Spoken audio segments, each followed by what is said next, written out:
ちは、こんばんは、おはようございます。チャンネル大河内です。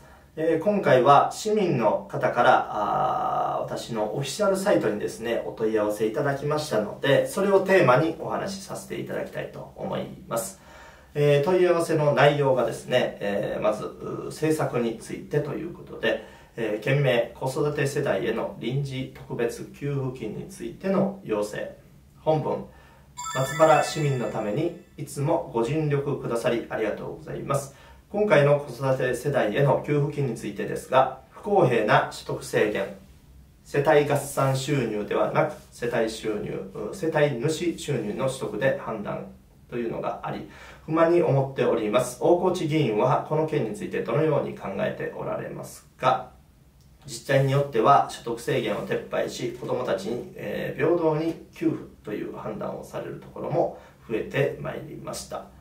松原市でも子どもたちを平等に見てくださるようご提案いただけないでしょうか。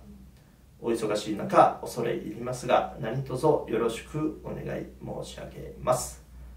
お問い合わせいただき、ありがとうございます。私の考え述べさせていただきたいと思います。まず所得制限があった方がいいかどうかというところですけれども、これはあった方がいいんじゃないかなと僕は思っております。なぜなら今回は低所得者、困窮している子育て世帯へ支給するという目的ですから、富裕層には必要ないと、これは当たり前のことじゃないかなと思っております。ただ、この線の引き方ですね、所得制限の線の引き方、これは不公平だと感じております。ですので、これはおっしゃる通りで、不公平な所得制限で間違いないと思っております。なぜなら、この世帯主960万、なぜ世帯年収じゃないのかっていう、よくわからないですね、私も。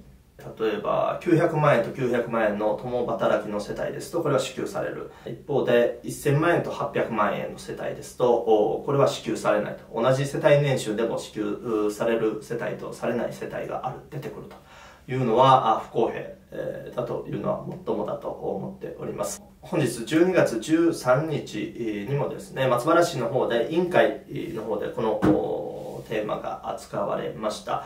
そしてある程度話がまとまってしまったんですけれども、こ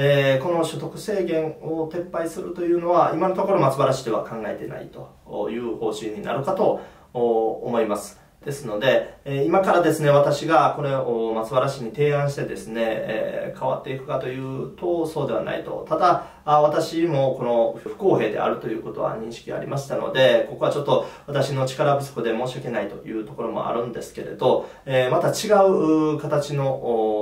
子育て支援の仕方ですね。例えば松原市では今給食の無償化してもらってますけれども、こういった形でですね子育て支援っていうのはできてくると思いますので、また別の角度の提案、これからしていきたいと考えております。他の自治体、所得制限撤廃したというところも私は存じているんですけれど、そこはちょっと申し訳ないですけれど、今回は松原市としては難しいんじゃないかなと